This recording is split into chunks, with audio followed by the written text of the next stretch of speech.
Terima kasih Tuhan untuk hari ini. Tuhan sudah menyertai dan memberkati kami. Saat ini Tuhan, kami akan belajar. Berkati kami, baik kami sebagai siswa maupun sebagai ibu guru. Berikan kami kesabaran di dalam mengerjakan setiap tugas yang diberikan oleh ibu guru. Ini doa kami di dalam Tuhan Yesus. Itulah Tuhan penebus dosa kami yang hidup. Amin.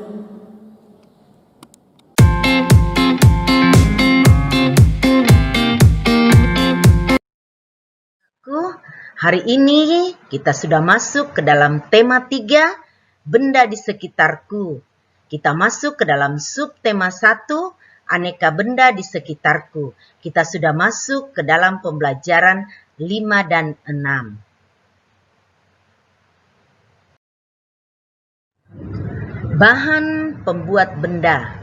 Selain kayu, kertas, dan plastik, terdapat bahan-bahan lain yang digunakan untuk membuat benda. Contoh bahan itu adalah kaca, logam, kain, dan karet. Yang pertama, benda dari kaca. Bahan kaca memiliki banyak keistimewaan. Keutamaan kaca adalah sifatnya yang dapat meneruskan cahaya atau tembus pandang, tahan air, serta tidak menghantarkan panas dan listrik. Sifat tahan air dan tembus pandang dimanfaatkan manusia untuk membuat akuarium. Sifat bahan kaca yang meneruskan cahaya dimanfaatkan untuk membuat jendela, kaca mobil, figura, dan cermin. Sifat tidak menghantarkan listrik dan panas, misalnya piring, gelas, dan mangkuk. Di sini anak-anakku dapat lihat ya, ada akuarium, ada kaca mobil, ada jendela, ada figura, ada gambar cermin, ada piring, ada gambar mangkuk, dan ada gambar gelas. Benda dari logam. Yang kedua ya, benda dari logam. Bahan logam ada banyak jenisnya. Setiap jenis logam memiliki sifat yang berbeda-beda. Yang pertama itu atau bagian A, sifat baja dan besi yang kuat dimanfaatkan untuk membuat jembatan. Boleh anak-anakku lihat ya. Gambarnya membuat rel kereta api dan membuat tank atau kendaraan militer. Sifat yang kedua atau bagian B, sifat logam mulia dan mengkilap.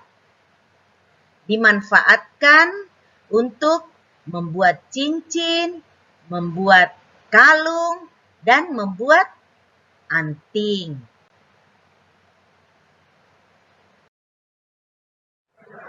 Bagian C, sifat aluminium yang mudah mengantarkan panas.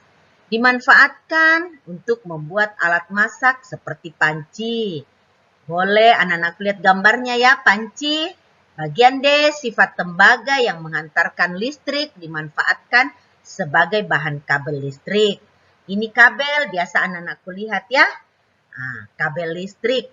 Bagian E, sifat aluminium yang ringan dimanfaatkan untuk badan pesawat terbang. Ini namanya badan pesawat terbang. Boleh anak-anakku lihat gambarnya. Bagian 3, benda dari kain. Kain adalah bahan dari pakaian yang kita kenakan. Sifatnya yang ringan, mudah dibentuk, dan mudah dirapikan. Memudahkan manusia membuat beragam pakaian. Sifat bahan kain lainnya adalah tidak menghantarkan panas. Boleh anak-anak lihat gambar kain, dan ada baju serta ada gambar kos tangan yang dipakai untuk di dapur. Sifat ini dimanfaatkan untuk membuat sarung tangan dapur. Tetapi kekurangannya atau kelemahannya bahan kain yaitu mudah menyerap air. Sekarang bagian 4 yaitu benda dari karet. Keunggulan bahan karet adalah lentur, tahan lama, kedap udara, tidak menyerap air, serta tidak menghantarkan listrik. Ini ada ban, ada sendal jepit, dan ada sepatu. Tetapi kelemahannya adalah tidak tahan panas. Vito, Kiki, dan Nino mendapat tugas memanfaatkan barang yang tidak terpakai. Mereka bermusyawarah untuk menentukan karya apa yang mereka buat. Mereka saling memberi ide. Semua saling menghargai pendapat yang dikemukakan temannya. Musyawarah diakhiri setelah semua setuju dengan ide bersama. Mereka akhirnya sepakat membuat obat kotak sederhana dari kardus. Mereka membutuhkan kertas-kertas kado sepanjang 100 cm. Dalam pengukuran bahan kertas biasanya digunakan dua satuan, yaitu meter dan sentimeter. Satuan meter merupakan satuan ukuran yang tingkatannya lebih tinggi dari sentimeter. 1 meter merupakan satuan yang menunjukkan panjang dari 100 cm. Atau dalam kalimat matematika kita menuliskan 1 meter sama dengan 100 cm.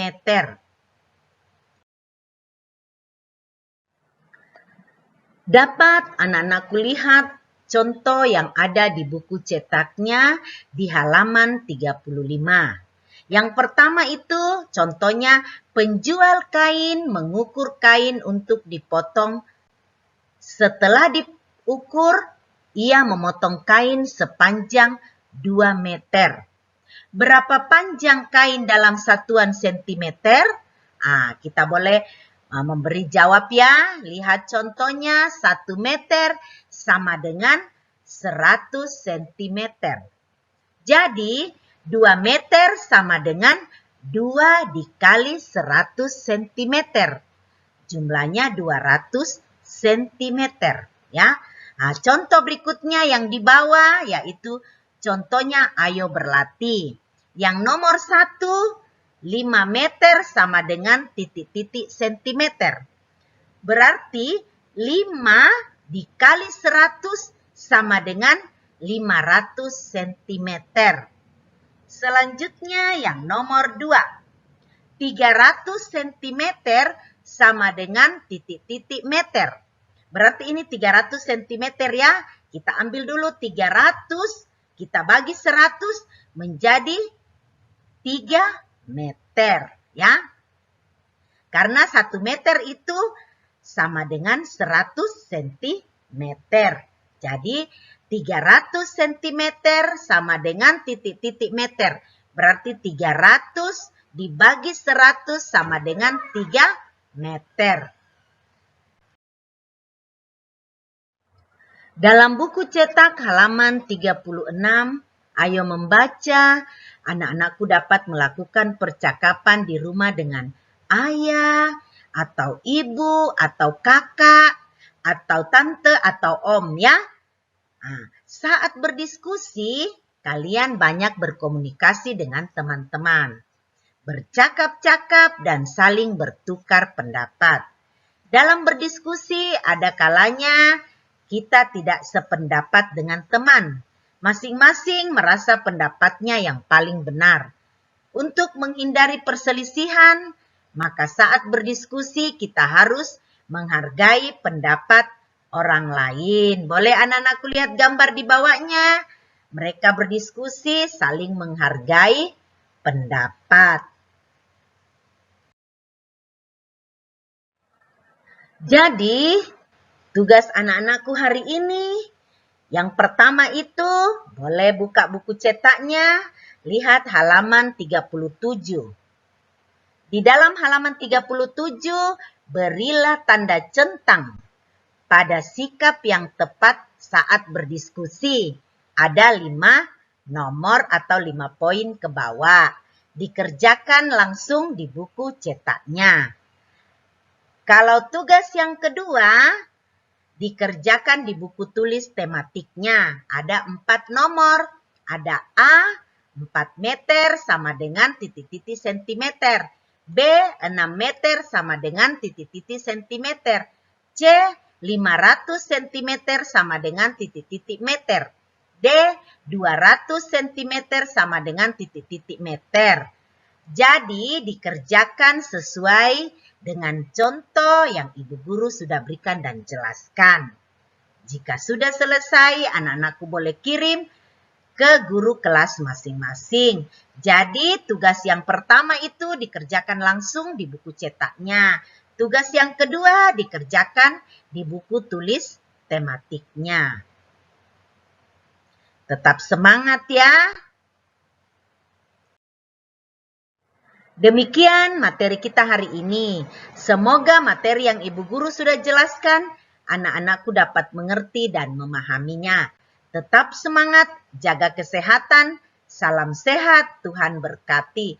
Terima kasih. Anak-anakku, demikian materi kita hari ini. Sebelum kita menutup materi pembelajaran hari ini, mari kita tutup di dalam doa. Kita berdoa. Bapa di dalam surga, terima kasih untuk penyertaan-Mu hari ini. Tuhan sudah menyertai dan memberkati kami di dalam proses belajar mengajar. Berkati setiap pelajaran yang kami sudah pelajari, agar semuanya itu Tuhan berguna untuk masa depan kami. Ini doa